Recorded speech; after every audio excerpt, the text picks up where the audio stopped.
বাসা বাড়িতে কত কাজ থাকে, মানে সকাল থেকে এ পর্যন্ত কাজ করে যাচ্ছি, দেখা যাচ্ছে মানে কাজই কোনো শেষ হয় না। তার জন্য বললাম সকালবেলা উঠে বারান্দায় ছেলেকে নিয়ে গিয়েছিলাম, তারপরে নাস্তা তৈরি করেছি, সব কিছু অফ ক্যামেরায় করেছিলাম। তখন আর কিন্তু ক্যামেরা করিনি। নাস্তা খাওয়ার পরে ছেলেকে কিছুক্ষণ খাওয়িয়ে তারপরে ঘুম পাড়িয়েছিলাম। তারপরে কিন্তু সেলুন থেকে লোক এসেছিল, যেহেতু ছেলের চুলগুলো বড় হয়ে গিয়েছিল, এখন তো মানে ছেলের চুলগুলো কাটতে হবে, তা না হলে দেখা যাচ্ছে গরম তো বাচ্চা মানুষ মাথায় ঘামাচি উঠে যেতে পারে। তার জন্য কিন্তু চুলগুলা কেটে দেওয়া হয়েছে, মানে জিরো কাট করা হয়েছে, সেলুন থেকে লোক নিয়ে আনা হয়েছে। আমরা কিন্তু এখনও আমার ছেলেকে বাজারও নেওয়া হয়নি, এত ছোট বাচ্চা বাজারও তার জন্য কিন্তু নেওয়া হয়নি চুল কাটার জন্য। তার জন্য কিন্তু কষ্ট হলে কিন্তু দেখা গেছে বাসায় মানে সেলুনের লোক আসলে দেখা গেছে টাকাটা একটু বেশি যায় চুলগুলা কাটার ক্ষেত্রে। তারপরেও কিন্তু বাসায় এসেই কাটা হয়েছে। একবার তো বেল করা হয়েছে, তারপরে কিন্তু দুইবার কিন্তু চুলগুলো জিরো কাট করা হয়েছে।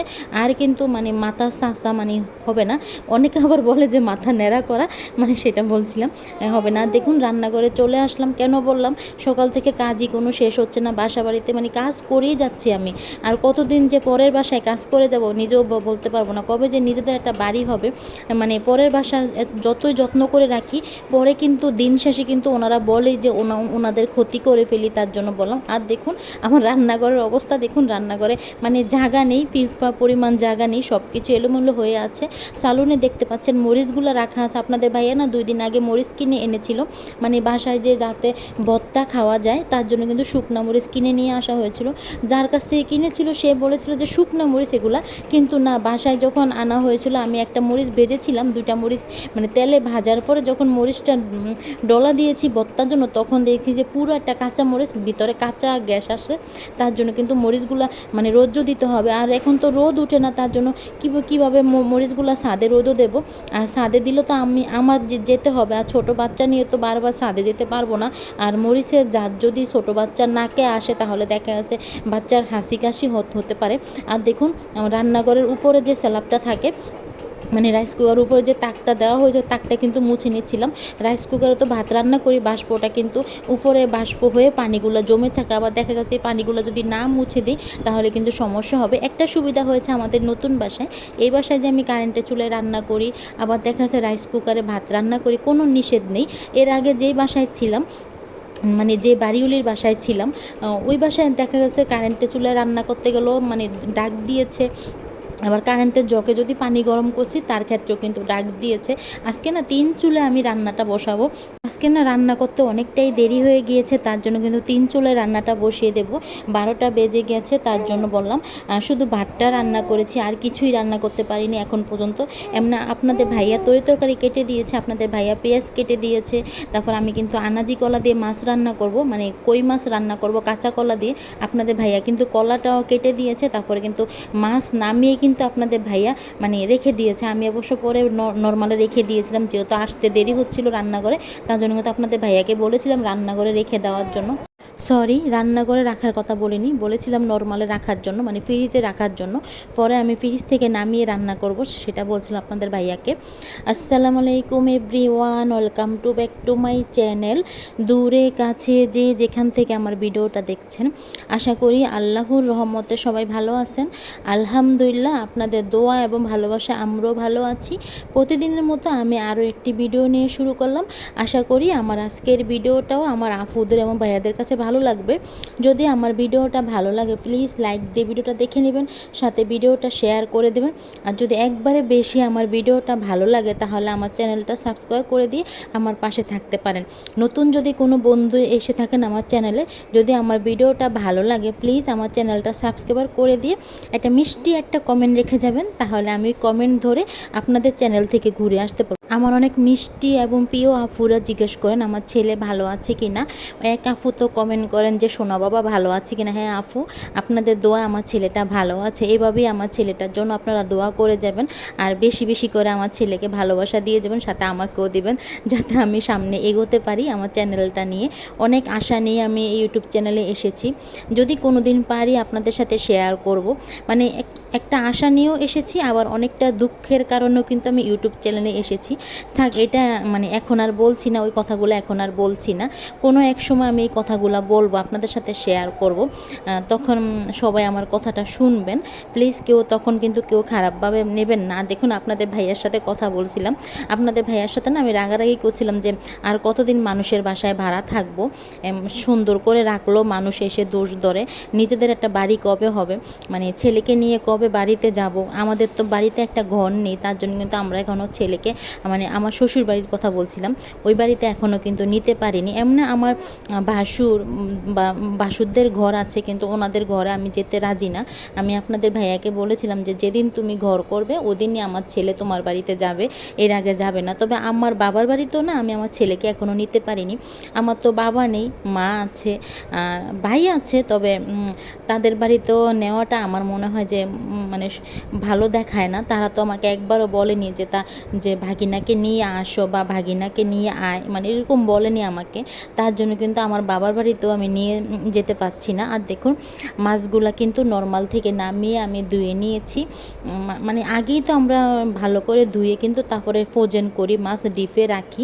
তারপরেও কিন্তু আমি নামানোর পরেও কিন্তু মাছগুলা ধুয়ে নিই। আর আমি চুলাতে কিন্তু কাঁচা কলাটা সিদ্ধ বসেছি, সিদ্ধ বললে ভুল হবে, আমি না কাঁচা কলাটা মানে হালকা ভাপিয়ে রান্না করি।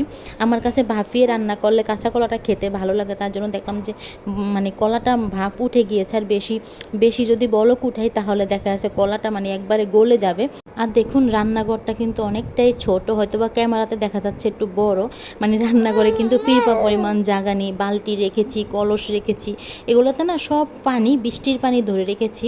যেহেতু মানে এই বাসার পানি ভালো না, মানে লাইনের পানিটা ভালো না, ওই পানি দিয়ে ভাত রান্না করলে ভাত রান্না হয় না, তার জন্য কিন্তু বৃষ্টির পানিটা জমিয়ে রেখেছি। আবার বারান্দায়ও কিন্তু দুইটা ড্রাম, আবার একটা বড় বালতি, ওগুলোতে পানি রেখেছি। কি করব, মানে বাসা ভাড়া থাকলে এরকমই হয়, সব কিছু ঠিক মতো পাওয়া যায় না।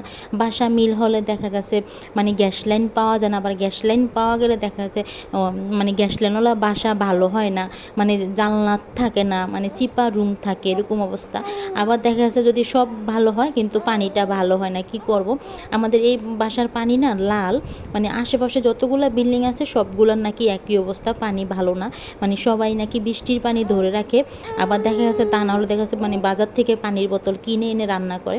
তার জন্য কিন্তু আমি পানি জমিয়ে রেখেছি। আর বিশেষ করে কিন্তু আপনাদের ভাইয়াই এই কলসগুলা ভরে আনে ছাদ থেকে। আমি কিন্তু এখনও বাড়ি কিছু বহন করি না, মানে এক বালতি পানিও কিন্তু আমি এখন এই রুমের থেকে ওই রুমে নিয়ে যাই না। তার জন্য বললাম, যেহেতু সদ্য সিজার হয়েছে এখনও কিন্তু বাড়ি কিছু করা আমার যাবে না, যতটুকু পারি আমি রান্নাটাই করি, তার জন্য। আর দেখুন, এখন আমি রান্নাঘরটা সুন্দর করে একটু গুছিয়ে নেব, গোছানোই আছে। তারপরও কারেন্টের চুলাটা একটু মুছে নেব, যেহেতু কারেন্টের চুলাতেও রান্নাটা করব, মানে 2-3 চুলাতে রান্নাটা বসিয়ে দেবো।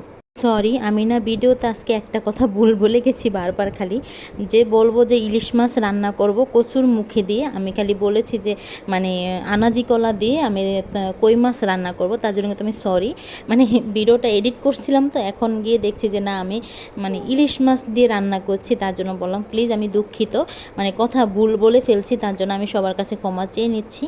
ভুল তো মানুষ মাত্রই হয়, তার জন্য বললাম। আর দেখুন, ইলিশ মাছটার কথাই বলছিলাম, ইলিশ মাছটাই কিন্তু কেটে তারপরে কিন্তু আমি নর্মালে রেখে দিয়েছিলাম, যেহেতু রান্না করতে অনেকটাই দেরি হয়ে যাচ্ছিল তার জন্য। আর কচুর মুখি দিয়ে কিন্তু আমি ইলিশ মাছ রান্না করব। আর কচুর মুখিটাই কিন্তু মানে হালকা করে ভাপিয়ে নিয়েছিলাম, শুধু মানে হালকা করে ভাপিয়ে নিয়েছিলাম। আমি কিন্তু কচুর মুখি বা সরা বলুন, আমি কিন্তু ভাপিয়ে রান্নাটা করি, তার জন্য বললাম। আর ইলিশ মাছ রান্না করলে দেখা গেছে মানে যে কোনো মাছই, আমাদের ছোট মাছ বলুন আর বড় মাছ বলুন, না ভেজে রান্না করলে না আপনাদের ভাইয়া খেতে চায় না, তার জন্য কিন্তু মাছগুলা ভেজে রান্না করে নিচ্ছি। আর দেখুন, আমি কিন্তু মাছেতে লবণ হলুদ মেখে নিয়েছি। আর যেহেতু বললাম মানে 2-3 চুলায় রান্নাটা বসিয়ে দেব, সাথে না আমি শাপলা ভাজিও করে নেব, তার জন্য কিন্তু দেখতে পাচ্ছেন যে এটা কালো একটা আইসক্রিমের বক্স আছে, এই বক্সেতে না নারকেল কোড়া রাখা আছে, মানে নারকেল কোড়ানো। আর আজকে শাপলা দিয়ে নারকেল দিয়ে ভাজি করব, মানে শাপলা ভাজি করব নারকেল দিয়ে, তার জন্য বললাম। ইলিশ মাছগুলো একবারে বেশি বড় ছিল না, একটু ছোট সাইজের ইলিশ মাছ ছিল। মানে মাথা, লেঞ্জা আর মাঝখান দিয়ে একটা খাড়ি বের করেছি। মানে এর বেশি বড় মাছ ছিল না। অনেক দিন পরে আজকে বাসায় কিন্তু ইলিশ মাছ রান্না করা হচ্ছিল। মানে অনেক দিন আগে ভিডিওটা করেছিলাম, বা এক সপ্তাহ আগে ভিডিওটা করা হয়েছে। সময়ের জন্য ভিডিওতে ভয়েস দিতে পারিনি। মানে ছেলেটা অসুস্থ থাকে, ও কান্না করে, ওকে নিয়ে বসে থাকতে হয়। তার জন্য কিন্তু আমি সময়ের অভাবে ভিডিওটা এডিট করতে পারিনি, এমনকি ভয়েসও দিতে পারিনি। আজকের ভিডিওতে কথা বলে নিচ্ছিলাম, তারপরেও কিন্তু আমার ছেলে কান্না করছিল, হয়তো আপনারা ভিডিওতে শুনতে পারেন। প্লিজ মানে যাদের বাচ্চার কান্নার শব্দ শুনতে ভালো না লাগবে তারা কিন্তু স্কিপ করে যেতে পারেন। আবার অনেকে মানে লিখবেন কমেন্ট বক্সে যে আপু আপনি বাচ্চাকে নিয়ে কেন ভিডিও করেন বা বাচ্চাকে নিয়ে কেন ভয়েস ওভার দেন। আমি তাদের জন্যই বলে দেব, আমার সন্তানকে আমি রেখে কোনো কিছুই করতে পারবো না, কারণ আমার সবার আগে আমার সন্তান। আমি না ইলিশ মাছগুলো ভেজে নিয়েছি, একবারে বেশি কড়া করে ভাজিনি, হালকা করে ভেজে নিয়েছিলাম। আপনারা চাইলে কিন্তু ইলিশ মাছটা না ভেজেও রান্না করতে পারেন। যেহেতু আপনাদের ভাইয়া মাছ ভাজি না করলে খেতে চায় না, তার জন্য কিন্তু মাছটা ভাজি করে নিয়ে খেতে হয়। আর দেখুন মানে চুলার সাইডে সব কিছু রেখেছি। আর এই বাসার না চুলাটা একটু উপরের দিকে হয়ে গেছে, মানে চুলা তো আমার, আর যে স্ল্যাবটা দেওয়া হয়েছে মানে রান্না করে চুলা রাখার জন্য, এটা মানে অনেকটাই ওসা হয়ে গিয়েছে।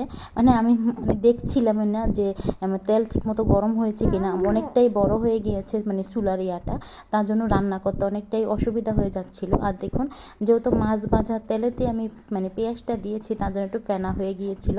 একটা ইলিশ মাছে না ডিম হয়েছিল, মানে অল্প কিছুটা ডিম হয়েছিল, ওই ডিমটাও সাথে ভেজে নিয়েছিলাম মাছের সাথে। আর দেখুন এখন কিন্তু আমি আদা রসুন বাটা দিয়ে দিচ্ছি। আদা রসুন বাটা সাধারণত ইলিশ মাছের সাথে যায় না, যেহেতু আমি মানে কচুর মুখী বা কচুর ছড়া বলুন ওগুলা দিয়ে রান্না করছি, তার জন্য কিন্তু আদা রসুন বাটাটা দিতে হয়। মানে যেহেতু আমার আদা রসুন বাটা একসাথে মিক্স করা, তার জন্য মানে আদা কম ছিল, রসুনটাই বেশি ছিল, তার জন্য তারপরও বললাম যে আদা রসুন বাটা দিচ্ছি। সাথে অল্প কিছুটা পরিমাণে পানি দিলাম যাতে মশলাটা না পুড়ে যায়। আমি গরম পানিটা করে রেখেছিলাম, তারপরে পানিটা দিয়ে দিয়েছিলাম। আর আপনাদের ভাইয়া না মরিচ ছাদে দিয়েছিল, তারপরে মানে বৃষ্টি ধরেছিল, তারপরে কিন্তু আপনাদের ভাইয়া ছাদ থেকে মরিচগুলো নিয়ে আসছিল। মানে এই রৌদ্র এই বৃষ্টি, তার জন্য কিন্তু মরিচ বেশিক্ষণ ছাদে দিয়ে রাখা যায় না। আবার দেখা যাচ্ছে অনেকক্ষণ দিয়ে রাখতে গেলে যখন বৃষ্টি শুরু হবে তখন কিন্তু আমার ছেলেকে রেখে মানে আপনাদের ভাইয়া বা আমি কেউই ছাদে যেতে পারবো না, ও অনেক কান্নাকাটি করে, তার জন্য বললাম। আর দেখুন আমি কিন্তু মশলাটা করে নিচ্ছি, আমি কিন্তু সম্পূর্ণ সব মশলাগুলো দিয়ে দিচ্ছি। আমি হলুদ, মরিচ, ধনিয়ার গুঁড়ি, জিরার গুঁড়ি সব কিছু দিয়ে আমি কিন্তু মশলাটা করে নিয়েছিলাম। তবে আমি কিন্তু টমেটো দেইনি, টমেটো ছাড়াই মশলাটা করে নিয়েছি, কেউ চাইলে কিন্তু টমেটো দিতে পারেন। আর দেখুন এই পর্যায়ে কিন্তু ভাপিয়ে রাখা কচুর মুখী বা কচুর ছড়াগুলা দিয়ে কিছুক্ষণ মশলার সাথে নেড়ে চেড়ে মিশিয়ে নেব। সাথে না বাবা ছেলেকে একটু ভিডিও করে নিলাম, মানে ছেলেকে তো আমি ঘুম পাড়িয়ে রেখে এসেছিলাম, তারপর কিন্তু সে উঠে গিয়েছে। তারপর কিন্তু আপনাদের ভাইয়া তাকে গাড়িতে নিয়ে মানে গাড়িতে শুয়ে দিয়েছে, আর সাথে কিন্তু খেলনাটা দিয়ে মানে খেলা করছিল ছেলের সাথে। মানে এখন না আপনাদের ভাইয়ারও সময়টা ভালো যায় বাসায় আসলে। আগে তো আপনাদের ভাইও মন খারাপ হয়ে বসে থাকতো, মানে মন খারাপ করে বসে থাকতো, সেটা বলছিলাম। মানে আমাদের যখন সন্তান ছিল না, আবার যখন অন্য কারো সন্তানকে যখন মানে নিত কোলে, দেখা গেছে কোলে নেওয়ার জন্য দিত আমাদেরকে, পরে কিন্তু মানে মানুষে বলে না যে বেড়ার ফাঁক দিয়ে পড়ি দেয়, এরকম একটা অবস্থা ছিল আমাদের জন্য। মানে তারা দিয়ে কিন্তু আবার মানে চুপিসারে আমাদেরকে পড়িয়ে দিত, ভাবতো যে তাদের সন্তানকে যদি ক্ষতি করে ফেলি। মানে আজকে কথাগুলো মনে পড়লো, তার জন্য বললাম, প্লিজ আপনারা কেউ কিছু মনে করবেন না। আর দেখুন কচুর মুখিটা কিন্তু ঢাকনা দিয়ে আমি কষিয়ে নিয়েছি, তারপরে কিন্তু মানে জল দিয়েছি পরিমাণ মতো, যেহেতু আমি গরম পানিটা করে রেখেছিলাম গরম পানিটা দিয়ে দিয়েছি। আর দেখুন কচুর মুখিটা কিন্তু সিদ্ধ হয়ে গিয়েছে। আমরা তো কচুর ছড়া বা কচুর মুখি বিভিন্ন জায়গায় হয়তো বিভিন্ন নাম থাকতে পারে, তার জন্য বললাম। আর দেখুন ভেজে রাখা মাছগুলো কিন্তু দিয়ে দিলাম। আমি কিন্তু ইলিশ মাছ মানে ভেজেই রান্না করে নিচ্ছি। আর প্রথমে তো আমি বারবার খালি কই মাছ বলেছি, কই মাছ আর মানে আনাজি কলার কথা বলেছিলাম, প্রথম কিন্তু ভুল বলেছি, তার জন্য কিন্তু আবারও সরি চেয়ে নিচ্ছি।